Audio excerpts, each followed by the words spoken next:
The bathroom mirror reflected a woman Amber didn't recognize, eyes swollen from crying, disheveled hair, and an expression of someone who had lost everything in a matter of days. At 26, she never imagined her life could crumble so quickly. "You have until the end of the week to vacate the apartment," the landlord's harsh words echoed in her mind. 3 months of late rent were unforgivable, even for someone who had always paid on time until being laid off. Amber closed her eyes and tried to organize her thoughts. Just 2 weeks ago, she woke up early to go to work at the environmental company, where she had dedicated herself for 3 years. She believed she had found her calling defending preservation projects, fighting for a better future for the Cascades. Until that fateful Monday arrived. "It's a difficult decision, Amber, but we need to cut costs," said Richard, her boss, avoiding eye contact. "You're competent, but the circumstances, as if life was just a matter of numbers in spreadsheets." She packed the last of her clothes in the worn backpack that had belonged to her grandmother. Each object she touched brought painful memories, especially when her fingers found the small antique key she always carried as a charm. It was all that remained of her paternal grandmother, the only person who had truly understood her. "When the world crumbles around you, my little granddaughter, remember Crystal Springs," whispered the loving voice in her memories. "It's a place where the spirits of the forest take care of those who need a new beginning." At the time, she thought they were just stories from a nostalgic old woman. Now, without close family, and with friends who proved too distant to offer real help, those words gained new meaning. The phone rang again. It was Derek. Her boyfriend of 2 years had called 3 times since she discovered the other woman. Amber didn't have the strength for another conversation where he would try to justify the unjustifiable. "Amber, please answer. I can explain." "Everything." "Fiona means nothing. It was a moment of weakness," said the WhatsApp message. "You're the one I truly love. We can start over." Start over. The word echoed in her mind as she looked out the window of the small apartment she had called home for so long.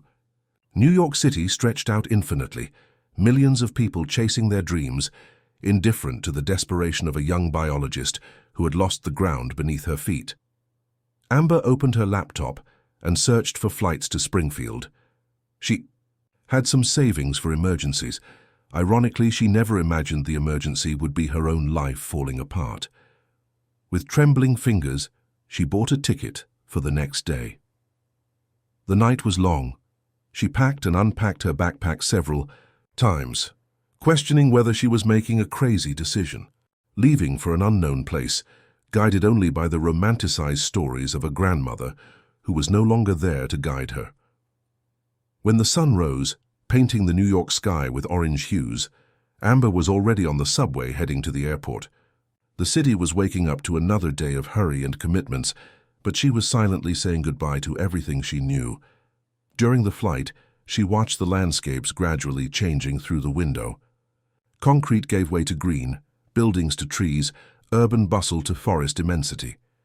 Something in her chest stirred when she spotted the first rivers winding between the vegetation. "My grandmother was right about one thing," she murmured to herself. "It really is a magical place." Upon disembarking in Springfield, the humid heat enveloped her like a warm embrace. The smell of earth, approaching rain, and lush vegetation was completely different from New York's polluted air. For the first time in weeks, Amber managed to breathe deeply. The van that would take her to Crystal Springs was full of excited tourists, talking about freshwater beaches and the charm of the Pacific Northwest's Caribbean. Amber smiled timidly when a friendly older lady tried to make conversation, but she didn't have the energy to explain that she wasn't an ordinary tourist. She was a woman seeking new meaning for her existence. If this story interested you, don't forget to subscribe to our channel and give us a like. Tell us which city you're watching from. We'll continue. Amber's first view of Crystal Springs left her speechless. The crystal-clear waters of Eagle River stretched out like a giant mirror, reflecting the blue sky dotted with white clouds. The white sand beaches contrasted with the intense green of the forest, creating a scene that seemed taken from a dream. "First time here, miss?" asked the van driver, a middle-aged man with a welcoming smile and the region's characteristic accent. Yes, replied Amber, still contemplating the landscape through the window. My grandmother always talked about this place, but I never imagined it would be so magical, he completed, laughing. Everyone says that when they arrive. My name's Ben, but you can call me Benny. If you need anything around here, just ask. Crystal Springs is small. Everybody knows each other. The van stopped in front of a simple but cozy inn. Amber thanked Ben and picked up her backpack, feeling the weight not only of the objects, but of all the uncertainty she carried. The owner of the inn, Tony, greeted her with the typical gentleness of the region. Welcome, young lady, here for vacation? Actually, I'm looking for something, Amber replied, not exactly sure how to explain her situation. Ah, I understand. Many people come here looking for something. Some find it, others discover that what they were looking for was inside them all along, said the man with a wise smile. The room was simple but comfortable. Amber dropped her backpack on the bed and walked to the small balcony overlooking the river. The sun was beginning to set, painting the sky with golden and orange hues. It was exactly as her grandmother described in her stories. She decided to take a walk on the beach before it got completely dark. The soft sand under her bare feet brought a sense of freedom she hadn't experienced in a long time.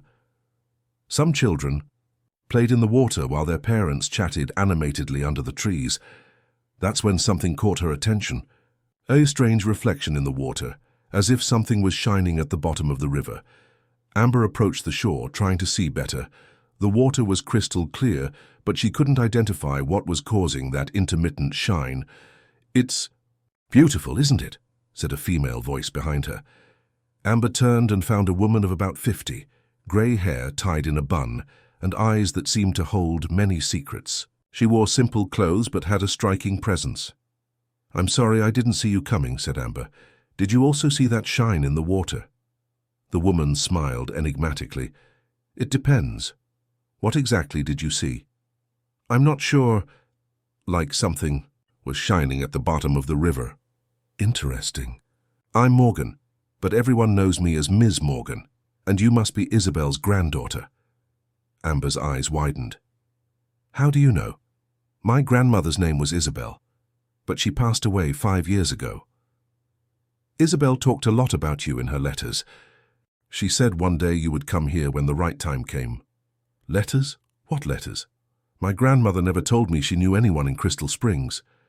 Miss Morgan approached and gently touched Amber's arm. There are many things our family doesn't tell us when they think we're not ready to know. Your grandmother was a very wise woman. Amber's heart raced. There was something in this woman's voice, in the way she looked at her, that awakened a mixture of curiosity and apprehension. What do you mean by that? Come with me tomorrow at dawn. There's something I need to show you, something your grandmother asked me to do when you arrived. But how did you know I would arrive today, Ms.? Morgan pointed to the river, where the mysterious glow seemed more intense now. The waters know, my child, they always have. Before Amber could ask more questions, the woman was already walking toward the trail that led to the forest. Meet me at first light on the Painted Rock Trail and bring the key you carry in your pocket. Amber instinctively reached for her jacket pocket, where she kept her grandmother's key. How did that woman know about the key? So wait, she shouted, but Miss Morgan had already disappeared among the trees. She returned to the inn with her mind buzzing with questions. She lay down on the bed, but sleep didn't come. Through the window, she could see the river under the moonlight, and occasionally that mysterious glow would appear again. She held the ancient key between her fingers, observing the delicate symbols engraved on its surface. For the first time, she noticed they seemed to pulse gently under the moonlight. The alarm sound wasn't necessary. Amber woke up naturally when the first rays of sunlight began to tinge the sky pink. She had slept little, disturbed by strange dreams where she heard voices whispering in an unknown language and saw shining waters that seemed to call her by name. She put on comfortable clothes for walking and kept her grandmother's key in her jacket pocket. Her heart was racing as she headed to the Painted Rock Trail. Part of her questioned the sanity of meeting a stranger in an isolated location, but something deeper, almost instinctive, pushed her to move forward. The trail began just past the main beach, and went into the forest. The morning air was fresh and perfumed by the humid forest. Birds sang in harmonious choruses, creating a natural soundtrack that calmed her nerves. After 20 minutes of walking, she found Miss Morgan sitting on a fallen log, as if she had been waiting for hours. The woman wore a simple dress made of natural fabric and held a staff carved with symbols that resembled those on Amber's key. "I thought you wouldn't come," said Miss Morgan with a gentle smile. "I almost didn't. I still don't understand what's happening." "I understand your confusion, my child. Your grandmother went through this too when she was young like you." Miss Morgan stood up and began walking along a trail that Amber hadn't noticed before. "Come. There's much you need to know." They walked in silence for a few minutes until the forest opened into a small, welcoming clearing. In the center was an ancient stone covered with inscriptions that seemed to have been made centuries ago. "This is painted rock, but not the paintings that tourists know," explained Miss Morgan. "This one is special, protected, sacred to the few." Amber approached the stone and felt a strange tingling on her skin. The symbols engraved on the surface were identical to those on her key. "How is this possible?" "Your family, through your grandmother's side, descends from a very ancient lineage, Amber, people chosen to protect the balance between the natural and spiritual worlds." Before she could fully process these words, a deep and rhythmic sound began to echo through the forest. Both women fell silent, listening attentively. "They're coming," murmured Miss Morgan with reverence. "Who's coming?" The sound intensified, revealing itself as heavy, coordinated footsteps. Amber felt the ground vibrate under her feet. When she looked in the direction of the sound, her heart almost stopped. A herd of buffalo emerged among the trees, walking in almost perfect formation. They were magnificent, with dark fur that shone under the filtered forest light. But what was most impressive were their eyes, deep, intelligent, as if they carried an ancestral wisdom. "Don't be afraid," whispered Miss Morgan. "They came for you." "This is impossible. Buffalo don't live freely around here." "These aren't ordinary buffalo, Amber. They're spiritual guardians, messengers between worlds." The buffalo positioned themselves in a perfect circle around the clearing, with Amber and Miss Morgan at the center. Among them, one stood out, larger than the others, with fur white as snow and eyes as deep blue as the ocean. The white buffalo slowly approached Amber. She wanted to run, but her legs wouldn't obey. The animal stopped right in front of her and gently touched her hand with its moist muzzle. At the moment of contact, a wave of energy coursed through Amber's entire body. Quick visions passed through her mind. Her grandmother, young in the same clearing, waters dancing in the air, flowers blooming in seconds, winds forming controlled whirlwinds. The key in her pocket began to glow with an intense greenish light, piercing through the fabric of her jacket. "What's happening to me?" she asked with a trembling voice. "You are awakening, my child. Awakening to who you were always destined to be." The white buffalo stepped back and bowed its head, as if making a reverence. The other buffalo imitated it, creating a surreal and majestic scene. "You are the guardian of water, Amber, the one who was chosen to protect and control life's most vital element." "This is madness. I'm a biologist, an ordinary person who lost her job and came here because she had nowhere else to go." "Nothing in life happens by chance," said Miss Morgan firmly. "Your passion for nature, your ability to feel the energies of environments, even the circumstances that brought you here, everything is part of a greater plan." The buffalo began to slowly move away, but the white one remained a few seconds longer, looking directly into Amber's eyes. In that gaze, she saw understanding, encouragement, and something she interpreted as a plea for help. "Why now?" she asked when the animals disappeared among the trees. "Why am I discovering this only now?" "Because the time has come. Something is disturbing the balance, Amber. The other guardians are awakening too, and you will need to unite soon." "Other guardians?" Miss Morgan smiled mysteriously. "Water doesn't exist alone. It needs earth, air, and fire to maintain complete harmony." The days following the meeting with the buffalo passed like a whirlwind of discoveries and questions. Amber could no longer look at water the same way. During baths in the river, she felt as if the waters responded to her touch, forming small whirlpools or waves that seemed to dance around her fingers. "Are you trying to deny what you experienced?" asked Miss Morgan during one of their evening conversations on the beach. "I'm not denying it, I'm just trying to process all this. 3 weeks ago I was just an unemployed biologist, and now you're telling me I'm a mystical guardian. Life has these surprises, my child. Your grandmother also resisted at first." Amber observed the crystal-clear waters of Eagle River. "Did she have powers like mine?" Isabel was special, yes, but her gifts manifested differently. She could sense imbalances in nature, predict when something was wrong with the rivers and forests. That's why she became an environmental activist. That's why she dedicated her life to protecting our region, and that's why she knew you would follow the same path, even without knowing your true nature. That afternoon, Amber decided to explore more of the town. She wanted to better understand the place that had become her temporary refuge. She walked through the quiet streets, observing the daily life of the locals, when she came across an old bookstore that caught her attention. Calvin's Used Books was written in faded letters on the wooden sign. The simple facade hid a treasure of old books and rarities. Upon entering, she was greeted by the characteristic smell of aged paper and the soft tinkling of a bell on the door. "Good afternoon. Can I help you?" said a male voice from the back. Of the store, a young man of about 30 emerged from among the shelves. He had slightly disheveled brown hair, reading glasses hanging around his neck, and a genuine smile that lit up his face when he saw her. "I'm Calvin, the owner of this organized mess. First time here?" "Yes, I arrived a few days ago. I'm Amber. I was just curious to see what kind of books you have." "Mostly regional history, Pacific Northwest folklore, some classics. Do you have a specific area of interest?" Amber hesitated for a moment. "Actually, I'm looking for information about ancient symbols of the region, inscriptions on stones, that kind of thing." Calvin's eyes lit up. "What an interesting coincidence. I happen to have some materials on that." He headed to a bookshelf at the back of the store. "May I ask what sparked your interest?" "It's complicated to explain."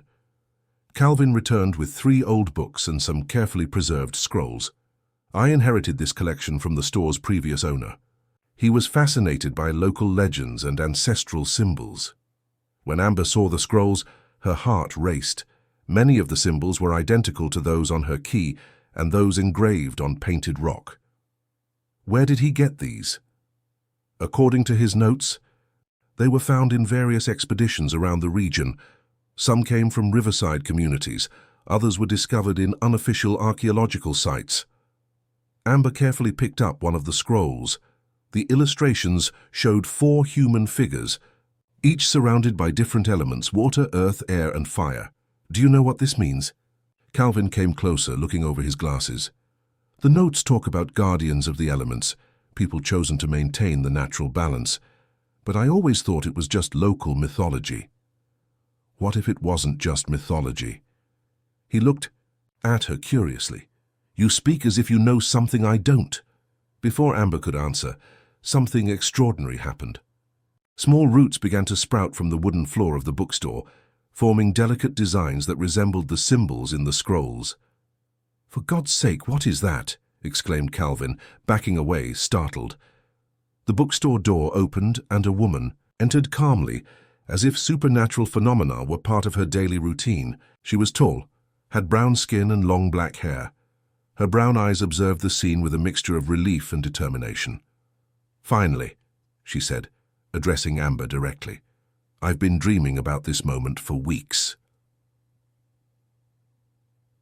The roots on the floor moved toward the newcomer, forming small flowers that instantly bloomed at her feet. "You're Jade," said Amber, not knowing where this certainty came from. "And you're Amber, the guardian of water." Jade smiled. "I'm the guardian of Earth, and from what I'm seeing, my powers decided to manifest at the right moment for us to meet." Calvin alternately looked at the 2 women and the plants that continued sprouting on his store floor.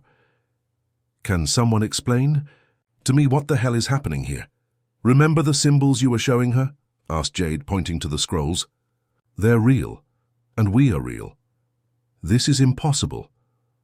Amber approached one of the plants that Jade had created and gently touched its leaves. Immediately, small drops of water formed on the petals, like morning dew. Two elements working together, murmured Jade with admiration. Our harmony is natural. How did you find me? The dreams. 3 weeks ago I started dreaming of a brown-haired woman, always near water, and last night I dreamed specifically of this bookstore. Calvin sat heavily in a chair. Am I going? Crazy, or is this really happening? It's happening, confirmed Amber, and from what I'm understanding, you're not here by accident. Calvin, you have this collection, you know the symbols. Ms. Morgan said we were 4 guardians, continued Jade. Water, earth, air, and fire, and that something is disturbing the balance. Ms. Morgan? You know Ms. Morgan? Asked Calvin, suddenly interested. You know her too? She's the one who sold me this store 2 years ago. Said I was the right person to take care of this collection until the time came for it to be useful. The 3 people looked at each other in silence, understanding that their destinies were intertwined in a much deeper way than they imagined. If this story interested you, don't forget to subscribe to our channel and give us a like. Tell us which city you're watching from. We'll continue. The discovery that they were 3 people connected by a common destiny completely changed the group's dynamics. In the days that followed the bookstore meeting, Amber, Jade, and Calvin spent hours studying the ancient scrolls and experimenting with their newly discovered abilities. Calvin, although not manifesting elemental powers like the other 2, demonstrated an extraordinary ability to decipher the ancient symbols and understand the prophecies written in the manuscripts. It was as if his mind was naturally tuned to that ancestral wisdom. Look at this, he said during an afternoon of studies on the beach, pointing to a specific scroll. According to this text, when the first 3 guardians come together, signs of disturbance will begin to manifest in nature. What kind of signs? Asked Jade, who was practicing making small plants sprout in the sand. Unusual climate imbalances, strange animal behavior, and... Calvin hesitated, rereading the text. Appearance of mists that shouldn't exist. As if his words had invoked the phenomenon, a sudden, icy breeze swept across the beach. The sky, which had been clear moments before, began to be covered with dark clouds that appeared out of nowhere. This isn't normal, murmured Amber, observing the river waters that began to stir without apparent reason. In a matter of minutes, a dense mist began to form over Crystal Springs. It wasn't the common morning mist of the region, but something thicker, almost solid, that carried with it a strange smell of burnt earth and wilted flowers. We need to find Ms. Morgan, said Jade, quickly collecting the scrolls. She'll know what's happening. As they headed for the trail where they usually met the wise woman, they realized they weren't alone in the streets. Other residents were leaving their homes, looking worriedly at the increasingly dark sky. Strange weather for this time of year, commented Tony, the inn owner, as they passed by him. The mist continued to thicken, and soon it became difficult to see beyond a few meters. That's when they heard a sound that made their hearts race, cracks opening in the ground. "Run!" shouted an unfamiliar voice behind them. A young man with silver hair and amber-colored eyes came running toward them. He wore light clothes that seemed to float in the wind, and there was something about his presence that made the air around him subtly vibrate.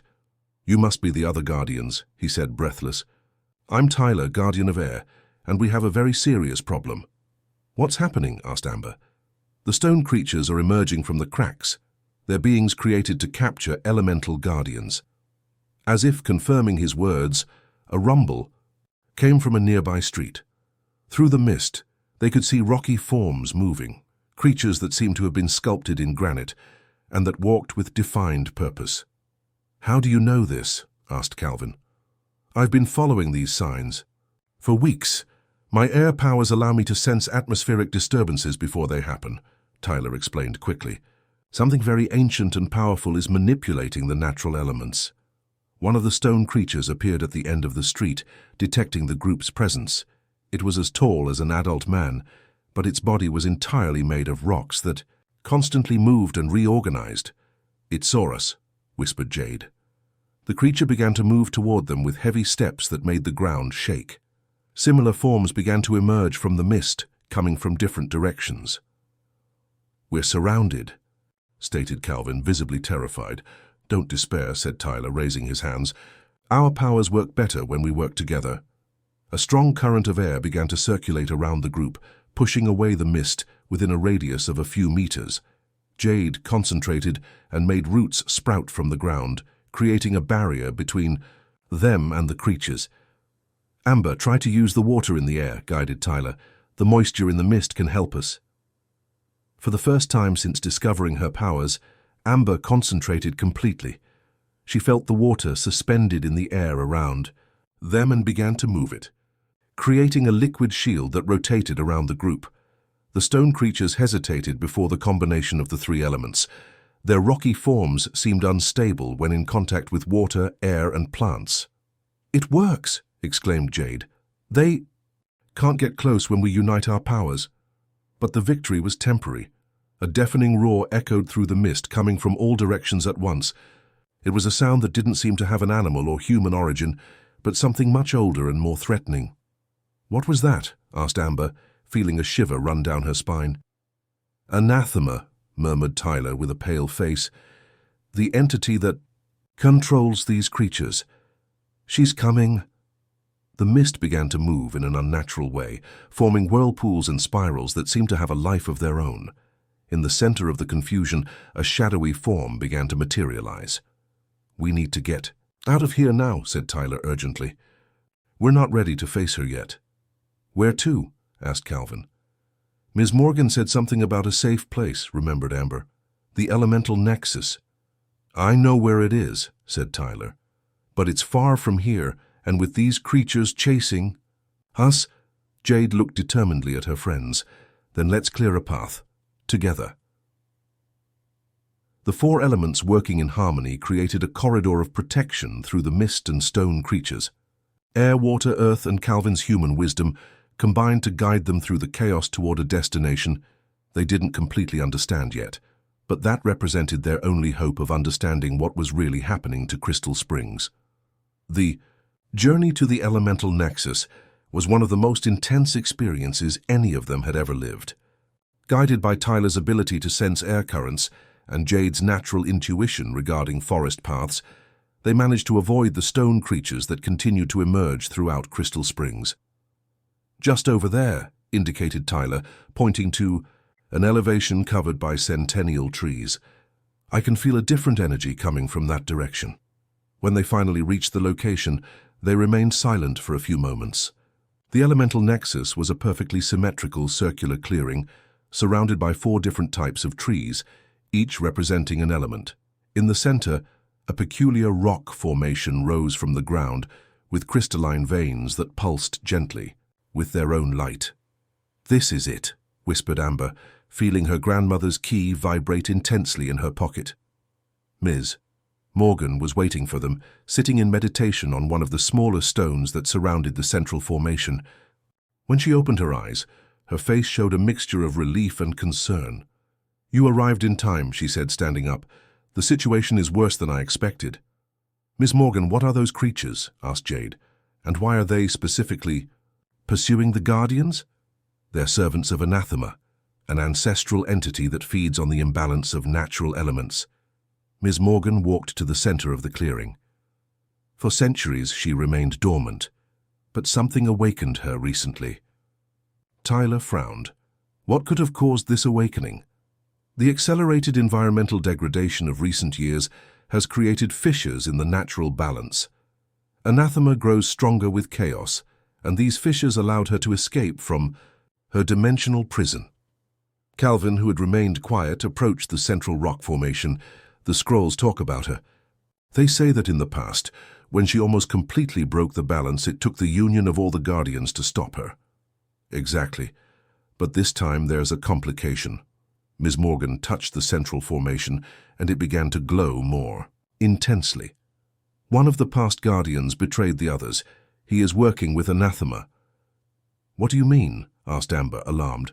"Kurt, the former Guardian of Fire. 50 years ago, he was corrupted by the promise of absolute power. It was he who helped Anathema find the fissures in the current balance. The revelation fell on the group like a bucket of cold water. If one of the Guardians was working against them, how could they restore balance? But wait, said Tyler, confused. If there are 4 elements, where is the current Guardian of Fire? Miss Morgan hesitated before answering. That's the hardest part. This generation's Guardian of Fire hasn't fully awakened yet, and we have reason to believe that Kurt is trying to corrupt him before that happens. Who is he? Asked Jade. We don't know yet, but the signs indicate he's close. Fire powers have always been the hardest to control and the most susceptible to corruption. Amber approached the central formation and placed her hand on it. Immediately, the rocky surface began to show images as if it were a screen. They could see scenes from the past, ancient guardians working together, the first battle against Anathema, and finally Kurt's betrayal. Why did he do that, she murmured, seeing the images of the betrayal. The power of fire is seductive, explained Miss Morgan. It represents passion, destruction, and rebirth. It's easy to be carried away by the sensation of absolute control it offers. The images changed, showing the present. They could see Anathema fully materializing at one end of Crystal Springs, her stone creatures spreading throughout the region. She's strengthening rapidly, observed Tyler. If we don't do something soon, she'll be able to physically manifest in our world. And when that happens, asked Calvin, chaos will spread throughout the Cascades first, then across America, and eventually the entire world. The natural balance will be completely destroyed.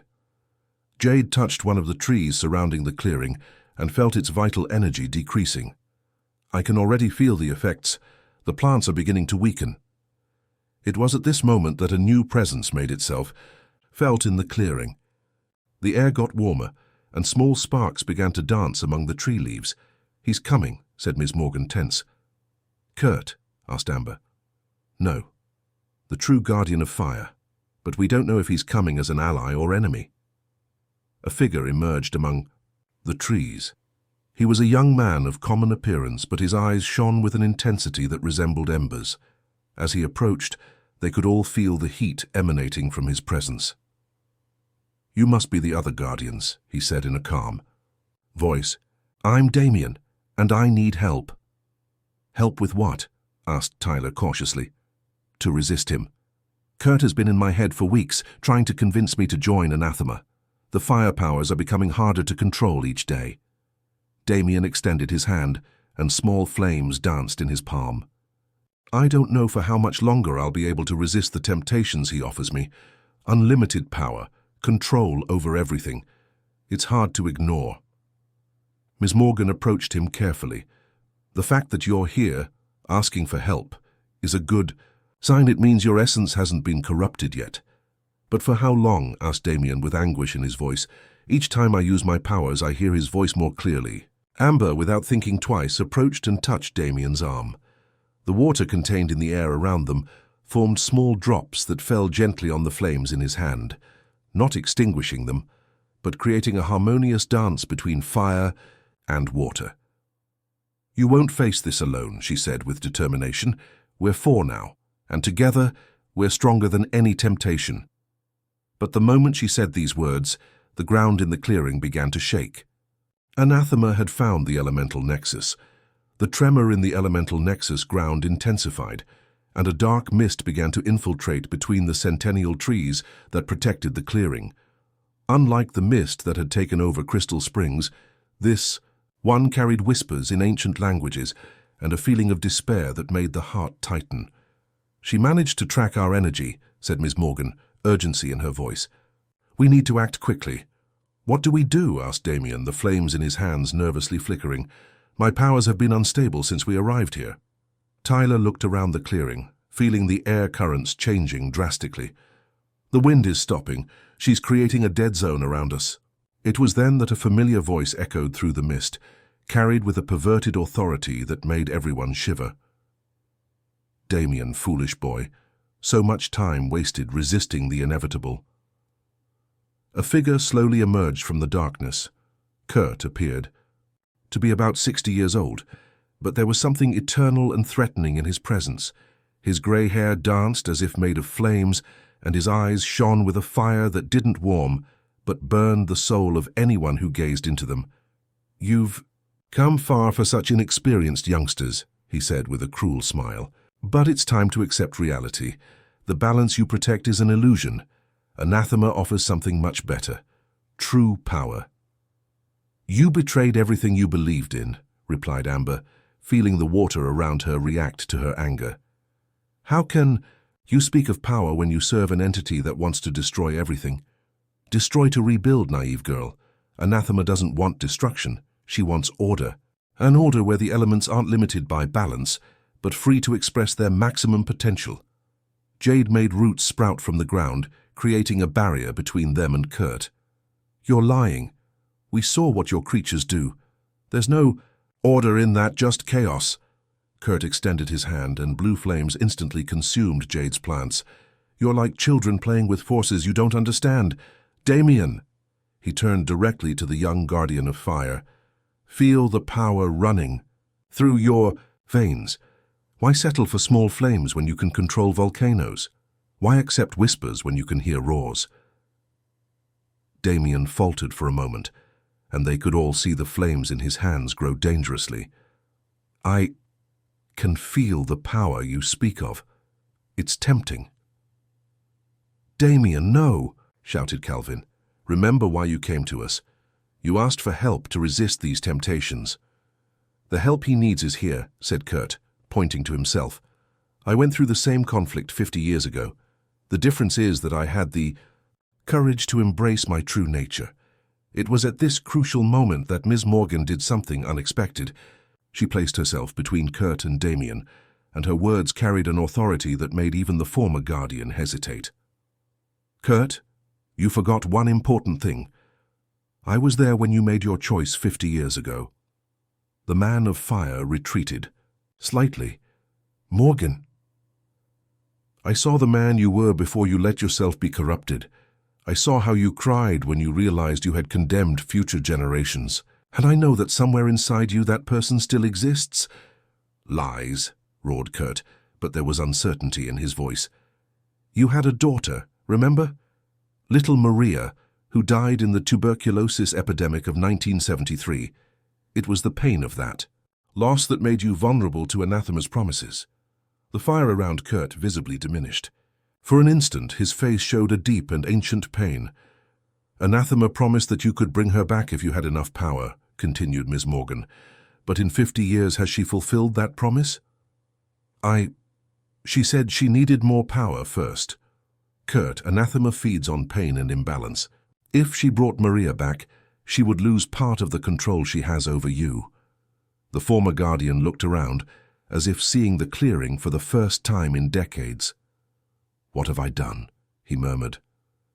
It was in this moment of hesitation that Anathema decided to manifest directly. The mist thickened until it became almost solid, and a voice that seemed to come from all directions echoed through the clearing. "Kurt was always weak. You are all weak, but it doesn't matter. I can handle guardians whether they're united or divided." Reality itself began to distort around them. The trees bent at impossible angles, the ground undulated like water, and the sky gained colors that didn't exist in nature. "She's trying to separate us," realized Tyler. "Each of us is seeing a different reality." Amber extended her hand to Jade, who did the same to Damien, who in turn reached for Tyler. "We can't let ourselves be divided. Our strength is in unity." When the four elements physically connected, the distortion around them significantly diminished. Calvin and Ms. Morgan positioned themselves at the center of the circle they formed. "What now?" asked Damien, his flames finally stable. "Now we do what the Guardians have always done," answered Amber, feeling a deep certainty take over her heart. "We protect the balance even if it costs us everything." Kurt, still fighting against his own internal demons, looked at the group of determined young people. "You don't know what you're dealing with. Anathema is older than human civilization." "Maybe," said Jade firmly, "but she's never faced four guardians who love and trust each other, and she's never faced a fire guardian who chose redemption instead. Her vengeance." Everyone looked at Kurt, who remained silent for long seconds. "Finally, golden flames." different from the blue ones he had created before, began to dance around his hands. 50 years is too long to live with remorse, he said, turning to where he knew Anathema was hiding. Maria wouldn't approve of what I became. The final confrontation was about to begin. The union of the 5 guardians, including Kurt on his journey of redemption, created an energy that made the elemental nexus itself pulse with an intense golden light. Anathema, perceiving the change, abandoned her strategy of psychological manipulation and manifested in all her terrible glory. The entity appeared as a living storm, combining corrupted elements, putrid waters, cutting winds, sterile earth, and flames that consumed without giving heat. She was ancient, powerful, and carried with her the accumulated pain of centuries of environmental imbalance. "You think you can stop me with cheap sentimentalism?" roared her voice that echoed from impossible dimensions. "I have existed since before your ancestors dreamed of civilization." "Perhaps," replied Amber, feeling the water of the entire nexus respond to her call, "but you've never faced this before." The 5 guardians positioned themselves at the cardinal points around the central rock formation, with Calvin and Ms. Morgan protected in the center. Kurt, with tears running down his face, raised golden flames that didn't destroy, but purified. "Maria, forgive me," he whispered. "I'll try to fix what I broke." The battle that followed was unlike anything they could imagine. It wasn't just a confrontation of powers, but a fight for the very essence of natural reality. Anathema attacked, trying to corrupt each element individually, but the Guardians had learned something she didn't understand. True strength wasn't in individual power, but in collective harmony. Amber created a shield of crystal-clear water that reflected the shadowy attacks back to the entity. Jade made plants sprout from the ground that absorbed the negative energy and transformed it into life. Tyler controlled the winds to purify the poisoned air that Anathema spread. Damien and Kurt worked together, creating flames that burned only corruption, leaving intact everything that was pure. But it was during the height of the battle that the true revelation occurred. Calvin, who until then believed he was just a scholar of ancient symbols, felt something awaken within him. The central rock formation began to resonate with his presence, and he understood a truth that would change everything. "I'm not just a decoder," he said, with amazement in his voice.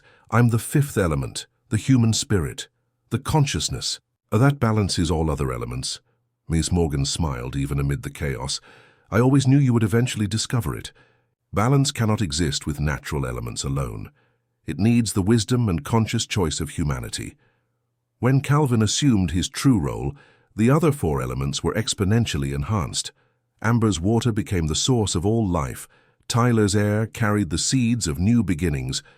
Jade's earth flourished with infinite abundance, and Damien and Kurt's fire transformed into the flame of renewal.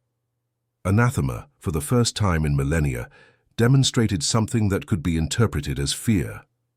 "This is impossible. The 5th element was lost centuries ago." "It wasn't lost," said Calvin, with newly discovered authority. "It was forgotten. Humanity has grown so distant from nature that it forgot it's also a part of it."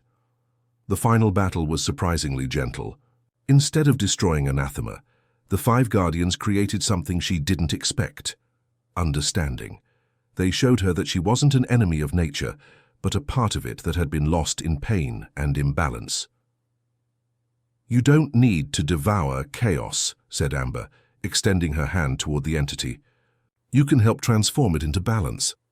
I don't remember how to be anything other than pain," admitted Anathema, her form beginning to clarify. "Then learn from us," offered Jade. "We've all been lost. We all found our way through connection with others." Slowly, very slowly, Anathema began to transform. The chaotic storm dissolved, revealing her original form, an ancestral guardian who had been corrupted by centuries of environmental imbalance. She was, in fact, the first guardian of harmony among all elements. "I had forgotten," she whispered, now with a clear and melancholic voice, "forgotten that my role was to protect, not destroy." With Anathema's redemption, all of Crystal Springs began to transform. The mist dissipated, the stone creatures dissolved into flowers, and a magnificent rainbow formed over the crystal-clear waters of Eagle River. In the days that followed, each of the Guardians found their new purpose.